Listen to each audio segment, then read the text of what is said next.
لا تذبون كل جهودكم على الدنيا،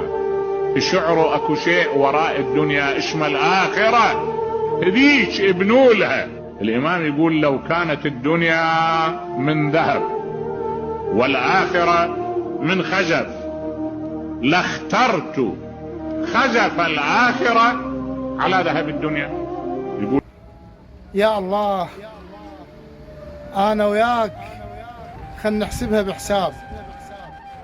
من الضامن حياته يعيش باكر، وشي في يد الحرام وشيل الخشوم تالينا وعلي بحضن المقابر، ومن نموت ما ناخذ عقارات ولا شهرة ومناصب والدفاتر، من نموت نلقى أعمالنا هناك، الزين الشين الصغار الكبائر، احنا وداعتك بالدنيا خطار،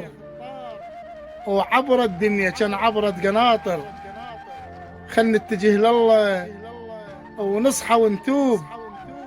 ترى برمش العمر يقضي ونغادر، وشي في يد الحرام وشيل الخشوم تالينا وعلي بحضن المقابر.